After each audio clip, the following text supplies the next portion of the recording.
नमस्कार, मैं हूं दिव्या और आप देख रहे हैं आंखें न्यूज 24। आइए सबसे पहले नजर डालते हैं आज के मुख्य समाचारों पर।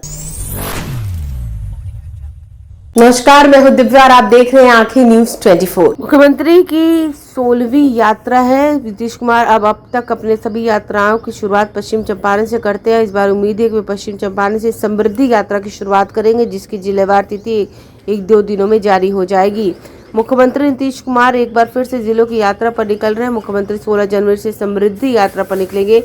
इस दौरान मुख्यमंत्री सभी जिलों में जाएंगे, वहां की योजनाओं कार्यक्रमों की धरातल पर क्या स्थिति है इसका जायजा लेंगे। साथ ही समीक्षा बैठक भी करेंगे और पदाधिकारियों को आवश्यक दिशा निर्देश भी देंगे। यात्रा के दौरान वह जनसंवाद भी करेंगे।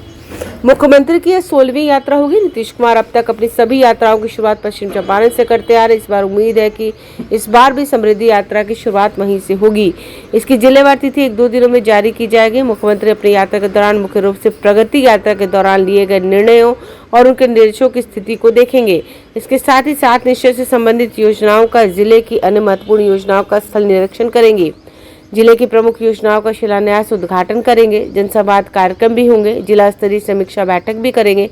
मुख्य सचिव प्रत्यय अमृत ने मुख्यमंत्री की समृद्धि यात्रा को लेकर सभी विभागों के अपर सचिवों, प्रधान सचिवों के साथ ही जिलों के प्रभारी सचिव, डीजीपी, सभी डीएम, एसपी को पत्र लिखा है। उन्होंने जिलाधिकारी को विशेष निर्देश देते हुए कहा कि समृद्धि यात्रा के दौरान होने वाले सभी कार्यक्रमों की आवश्यक तैयारी समय पर करना सुनिश्चित करें। स्थल निरीक्षण के समय संबंधित विभागों के अपर मुख्य सचिव, प्रधान सचिव और सचिव भी मौजूद रहेंगे। जिलों की समीक्षा बैठक में पुलिस महानिदेशक, निर्धारित विषयों से संबंधित विभागों के अपर मुख्य सचिव, प्रधान सचिव और सचिव उपस्थित रहेंगे। नमस्कार, मैं हूं दिव्या और आप देख रहे हैं आंखें न्यूज 24। बिहार में ग्रामीण क्षेत्रों में सड़क निर्माण की उपलब्धियों को लेकर ग्रामीण कार्य विभाग की ओर से आज प्रेस कॉन्फ्रेंस की गई, जिसमें विभाग के मंत्री अशोक चौधरी और विभाग से जुड़े पदाधिकारी मौजूद रहे। मंत्री अशोक चौधरी ने मुख्यमंत्री ग्राम संपर्क योजना की बात करते हुए कहा कि इस योजना के तहत राज्य के ग्रामीण क्षेत्रों में 250 या उससे अधिक की आबादी वाले ग्रामीण बसावटी, होली और बारहमासी एकल सड़क संपर्क प्रदान किया जाता है। इस योजना के तहत तक कुल 25,532 किलोमीटर पथ एवं 328 पुल के निर्माण की स्वीकृति दी गई है। इनमें से 23,423 किलोमीटर पथ एवं 189 पुल पूर्ण कर दी गई है। और उन्होंने क्या कुछ कहा है, सुनिए इस वीडियो में। नेता ने इस विभाग में मुख्यमंत्री ग्रामीण सड़क योजना की शुरुआत की और ये बताते हुए हर्ष हो रहा है कि इस विभाग ने, जब से माननीय नेता नीतीश कुमार जी आए हैं, लगभग 1,20,000 किलोमीटर सड़कों का निर्माण इस बिहार में करने का काम किया है। और इतने बड़े सड़क की जो हमारी सड़क का जो हमारी संतति है, इसको हमेशा मेंटेन रखना, इसको हमेशा जनता के अनुरूप रखना, इसके लिए ही हम लोगों ने पिछले साल 24/11/2024 को ग्रामीण सड़क सिद्धिकरण और प्रबंधन कार्यक्रम की शुरुआत की थी, जिसके आधार पर हम 7 साल तक इस योजना के माध्यम से लगातार ग्रामीण सड़कों को ठीक रखने का कार्यक्रम हम लोगों ने शुरू किया। क्योंकि पहले जो था वो 5 वर्षों का था और 5 वर्षों में कहीं ना कहीं योजनाओं के निष्पादन में और जो हम लोग कार्यक्रम शुरू किए थे उसमें तारतम्य पूरी तरह से नहीं थी। तो इसलिए आरसीडी के पैटर्न पर हम लोगों ने इसमें भी आरडब्ल्यूडी में भी हम लोगों ने ये 7 वर्ष का मेंटेनेंस पॉलिसी को शुरू किया और उसके माध्यम से 24-25 और 25-26 में लगभग हम लोगों ने 18,166 पथों की स्वीकृति प्रदान की। इसकी कुल लंबाई लगभग 30,955 किलोमीटर थी और इस पथों को जो हम लोगों ने ग्रुप पैकेज बनाया था, निविदा निष्पादित करते हुए लगभग 16,331 पथ, जिसकी लंबाई लगभग 28,060 किलोमीटर का एकरनामा और इनिशियल इलेक्ट्रिफिकेशन कार्य को प्रारंभ कर दिया गया है।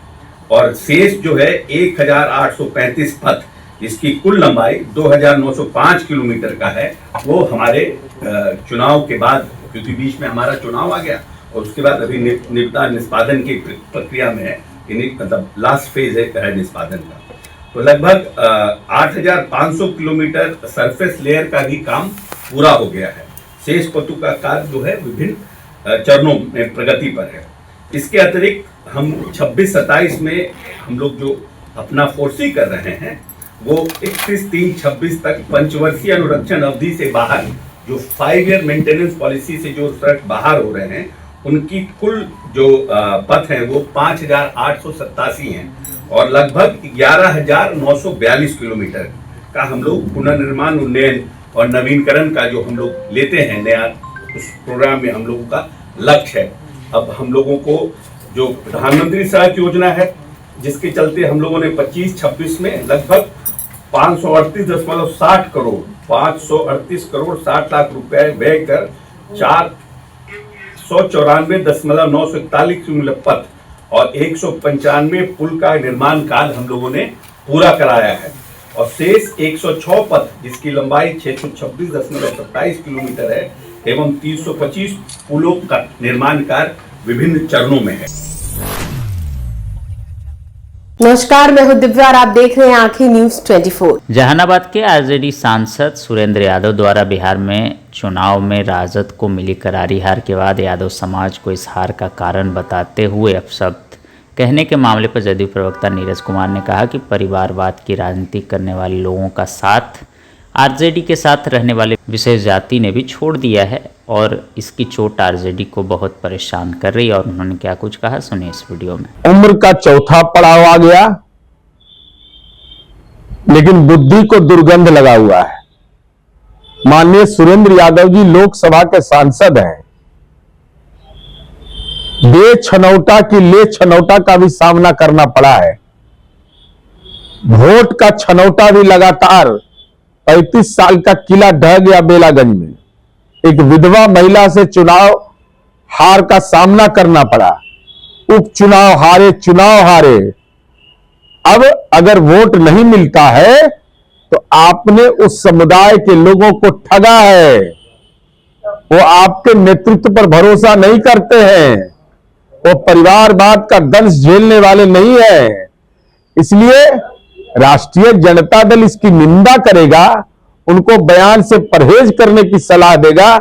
ये मेरी समझ से किसी के औकात में नहीं है।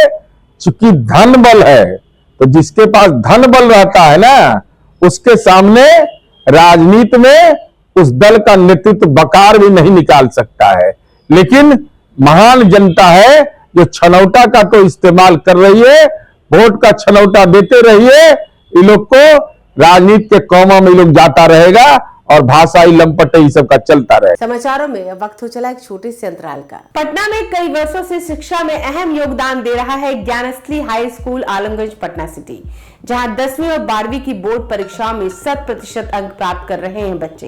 एक ऐसा स्कूल जहां न केवल होती है पढ़ाई बल्कि साथ ही साथ होती है कल्चरल एक्टिविटी, स्पोर्ट्स एक्टिविटी से जुड़े गेम्स, मैथ ओलंपियाड से लेकर साइंस ओलंपियाड, जहां बच्चों के लिए स्कूल कैंपस अत्याधुनिक सुविधाओं से लैस, छोटे बच्चों के लिए वाहन और ट्रांसपोर्ट की विशेष सुविधा।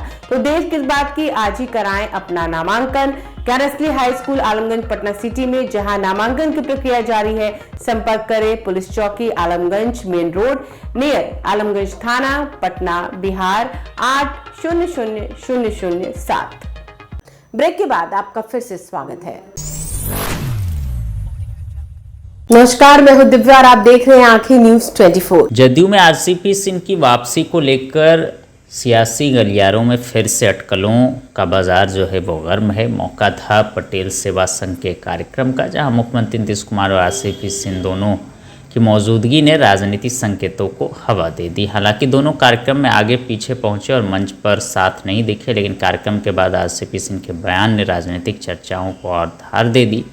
सुनते हैं उन्होंने क्या कुछ कहा है। और हम तो कई बार यहाँ आए, पहली बार नहीं आए, हम कई बार आए। और ये संयोग ये कहिए कि चूंकि आज यहाँ पटेल परिवार ने आयोजन कर रखा था, वो बिहार के माननीय मुख्यमंत्री हैं, बिहार के लोग उनको पसंद करते हैं, पटेल समाज ने उनको निमंत्रण दिया और वो आए, तो हम भी उनको इधर से धन्यवाद देते हैं। और हमें भी आमंत्रण दिया, हम भी यहाँ आए, हमको अच्छा लगा लोगों के साथ बैठ कर। सर, पटेल परिवार का कहना है कि नीतीश और आरसीपी एक। अच्छा, ये बताइए आपको कहाँ से लगता है कि हम लोग दो हैं जी? हम लोग तो एक ही है ना जी। देखिए, हम उनके साथ 25 वर्षों तक रहे जी।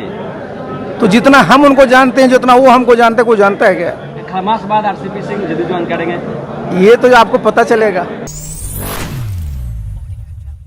नमस्कार, मैं हूं दिव्या और आप देख रहे हैं आंखें न्यूज 24। बुधवार तक उत्तर बिहार के कुछ स्थानों पर शीत दिवस और घने कोहरे की चेतावनी है। वहीं दक्षिण बिहार में सुबह के समय कोहरे छाए रहने के आसार है, लेकिन दिन चढ़ने के साथ धूप खिलेगी और तापमान में बढ़ोतरी का पूर्वानुमान है।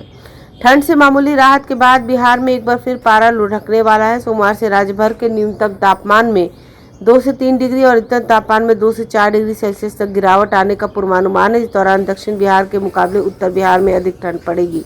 बुधवार तक उत्तर बिहार के कुछ स्थानों पर शीत दिवस और घने कोहरे की चेतावनी। वही दक्षिण बिहार में सुबह के समय कोहरा छाए रहने के आसार है, लेकिन दिन चढ़ने के साथ धूप खिलेगी और तापमान में बढ़ोतरी का पूर्वानुमान है।